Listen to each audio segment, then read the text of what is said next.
My ex-husband gave me the house and took all the debt after cheating on me during his cancer recovery, but now his cancer is back and everyone thinks I should take care of him again in my house. For most of our marriage my husband, 39M, and I, 37F, had a very happy relationship. We had good jobs, decent money, 2 kids and loved each other. Then he got diagnosed with a rare form of cancer and we went through years of painful treatments and recovery together. We moved to a small house to be close to the research center where he underwent treatment. His parents paid half of the down payment on the house, the other half was from our savings and investments. In the divorce he gave me the house and took all of his medical debt. We have been divorced a year, but now his cancer has come back and he needs treatment again at the same research hospital. He wants to stay in what is now my house while undergoing treatment and his parents expect me to house him and look after him because he was generous in letting me have the house without taking his rightful share from the equity. When we were married and he was undergoing treatment, it was new stuff that was expensive and also very physically draining on him. We were lucky that both our jobs were supportive and flexible, but with his health issues, little kids and expenses, we had to downgrade our lifestyle a lot. That plus the physical changes in his body made him very depressed. Whenever he felt a bit better, he'd go stay in his hometown. It's a small town where most of his family and a lot of his childhood friends live. I was doing all the caretaking of him, while also dealing with insurance complications. I was also managing the kids, the entire household and my full-time job. We had help from friends and neighbors but it was very hard. I wasn't happy about him spending his healthy days away from us, but it was good for his mental health so I didn't feel like I could object. While he was staying there he had reconnected with his high school girlfriend. A couple years ago he admitted to me that he was sleeping with her and I filed for divorce. He had fully recovered from his cancer by then. There are other aspects around the cheating that left me very heartbroken and feeling betrayed. His giving me the house and taking all the debt was an apology of a sort. His parents feel that I owe him for getting the house and should let him stay there for the 2 to 3 months his treatment is at the facility. I do want him to be well, and I don't want my kids to lose a loving father. But I can't deal with having him around me, especially not if I end up being his nurse and caretaker again. I'm still very bitter about how our marriage ended. A lot of people close to me are telling me that I should support him for the sake of my kids. So would I be the jerk if I say I can't do that?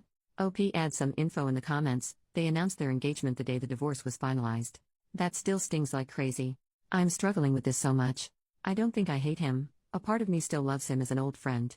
I definitely wouldn't want my kids to suffer the devastation of losing their father. He loves them and is loved by them. When I look at it as an outside observer, I can understand what he was going through in falling in love with someone else. During the worst parts of his illness I was frequently cleaning up after him, his vomiting, his loss of bowel control. I pulled muscles and injured myself helping him move. He found that emasculating. So I can see how he'd find it appealing that someone still saw him as the old him when he was healthy and strong and I became the nurse figure. So I tell myself that and I don't hate him. But I went years without lovemaking because he was sick. The loss of libido was an expected temporary side effect of his medication. I accepted that and made do with being celibate. I feel guilty talking about how painful it was because I should be grateful he survived and that is so trivial given the situation. But I would self-pleasure in hiding, didn't even get a toy because I didn't want him feel bad or awful for not being able to do it. And all this time I was making do thinking he wasn't able to, he was sleeping with a whole other person. And that disloyalty still makes me cry. Relevant comment, even without the cheating and whatnot, caretaking is a full-time job and it's very taxing emotionally, mentally, and physically. You're not his wife anymore. You have no obligation to do this. OP, the last time I did it out of love, but I can just not do it now. It was very difficult. The big upside to me in getting divorced was not having to deal with that anymore. As difficult as it is to take care of a sick person, dealing with the insurance bureaucracy and keeping track of all the medical contacts and treatment details is a pretty big logistical nightmare. Commenter number 2, the chances of his parents being unaware that their son was sleeping with his high school girlfriend when he came home is 0. OP, oh they knew and supported him. They were always good to me so it wasn't like they wanted to break up my marriage, but they were in whatever makes him happy because he survived cancer. I think he received some side-eye for this from people who knew what we went through.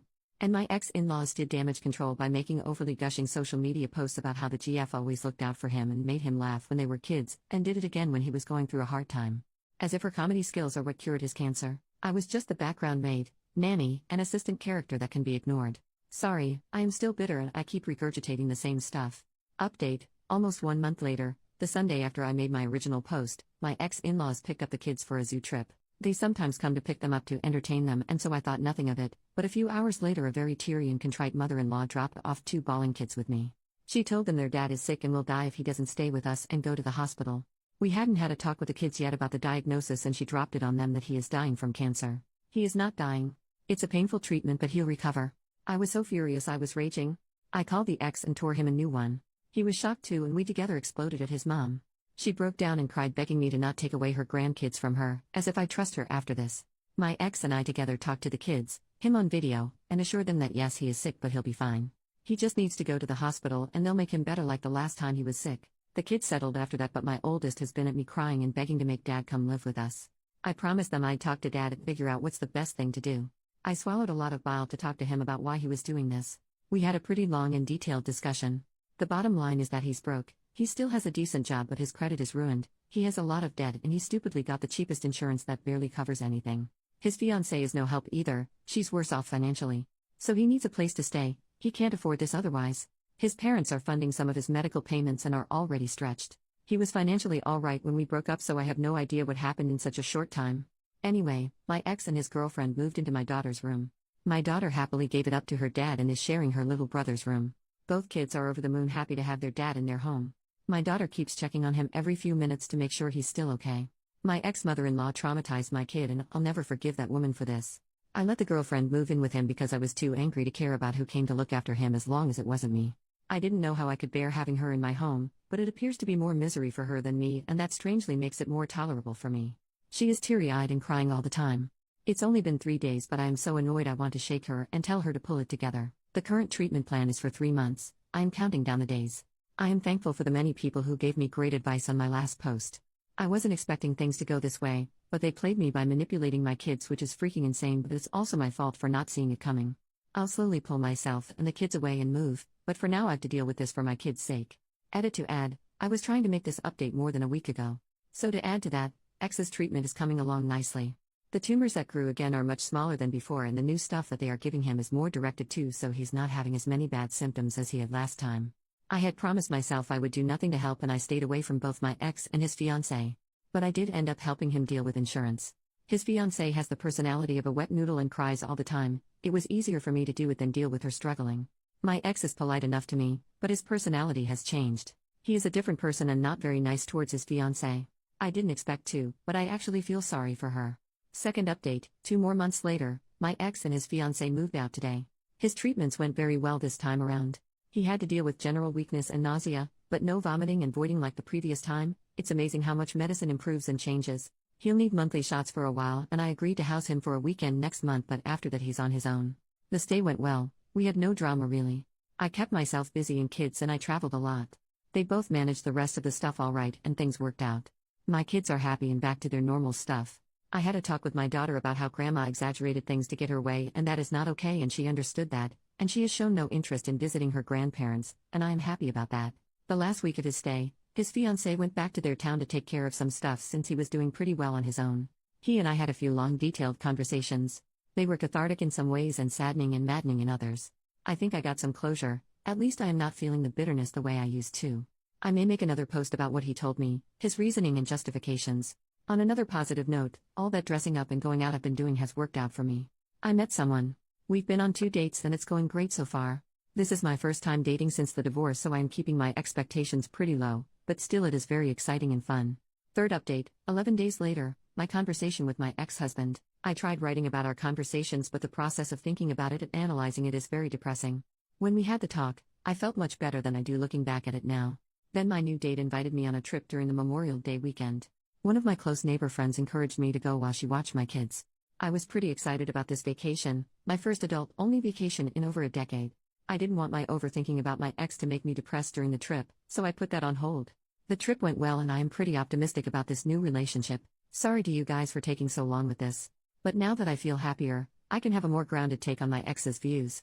To start with, he was again very apologetic about what he put me through and that I deserved better from him. When he was going through his cancer treatment while we were married, I was extra careful with his feelings and being calm and patient with him. That had become so much of a habit that even when he told me about his affair, I still treated him with kid gloves. I was firm about wanting divorce and refused to consider his insistence on working it out, but I swallowed my anger and didn't go off at him. But this time I got to properly express my hurt and anger at him, and that was very, very cathartic. He took it okay for the most part, but also was stung by it and got defensive. He told me in some detail about how he and his girlfriend got together. She was his high school girlfriend. She came from an abusive background, and in high school he had helped her and did a lot to encourage her to move out of that situation.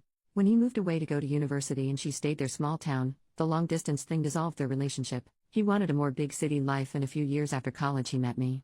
When he was visiting his parents' home more while recovering, he reconnected with her. At that time she was struggling to leave an abusive relationship. It again was like their high school days where she was in trouble and he was a knight in shining armor.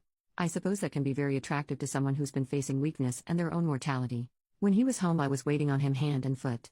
I didn't even know that he could have enough energy to do all the legwork for this other woman and was spending quite a bit to help her. That's where his currently being broke comes from. She was in financial trouble, and he solved all her problems. He is quite proud of how much he helped her and doesn't agree with me that he took something away from me in making me work for him while he put his energy away from our family. I don't want to say that I don't support helping someone escape abuse, but I can't help feeling exploited. His response was that he did a favor by spending time in his town because that lessened the burdens on me. It is true that when he went away, life got easier by a lot. I had more time, I could focus more on kids, we could cook anything, eat anything. But if he had that kind of energy, then he could have helped me, you know? But he says that I was always stressed out and upset, my attitude was a drain on him. I resent that because I remember how careful I was around him, how much I made myself pliable to be his nurse. He brought up examples of how once I was so upset I went to the balcony to scream. The time I snapped at the kids and then cried about it. He had stories of how I was pushy and difficult. He wasn't making it up. I have my faults, but I did work hard and tried my best. I didn't realize that my help and support wasn't good enough for him. I didn't make him feel good. I just did the shit work. I think he resents me because he feels he owes me. He likes his girlfriend because she owes him and is dependent on him. Fourth update, 3 months later, I told my ex about my boyfriend and he turned ugly. I introduced my boyfriend to my kids this past weekend. We've been spending so much time together and talking almost every day, and I finally felt ready to bring him into their lives. I gave my ex a heads up that I am dating and will be introducing the guy to our kids. He went very quiet on the phone, then asked details about who he is, etc., and I gave those to him. He tried to dissuade me from letting kids meet my boyfriend, says it's too soon and it's not healthy for the kids and whatnot. As if I got the choice to make such a call when he got his girlfriend into my kid's life. Anyway, I finished the call annoyed. Last night he calls me back to discuss my boyfriend. Apparently he looked into him. Which is fine by me, there's not much for him to criticize there. So he asks me if I am with my boyfriend for money. To say I was furious is an understatement. My boyfriend is in a lucrative career and he may be a couple tax brackets above me, I don't know for sure, haven't talked finances with him as this is all still so new. But I do pretty well myself and I've supported myself and my kids and even my lousy ex, and this is what he asks me. I retorted that no, I am not with him for his money, I'm with him because my ex-husband dumped me after exploiting me. He got upset at that and says that I have a barbed tongue and people think I am so nice but don't see how verbally abusive I can be. So that's nice. All I've done for him, he has no problem being cruel to me again and again. Fifth update, 5.5 months later, I received a few messages asking for updates, but things have been calm so there are no updates. My current relationship is going well. We are working on building our blended family. My 2 kids and his son get along really well, they are tight together. We have been thinking of buying a house together and selling mine. I am both excited and nervous about doing that. My ex didn't act up after that last argument. He's been more aloof than before, but that's preferable, so I don't care. Things are well on his side too as far as I know. Sixth update, 6 months later, my boyfriend and I bought a new place together. I've sold the house and I am rather relieved to leave that place.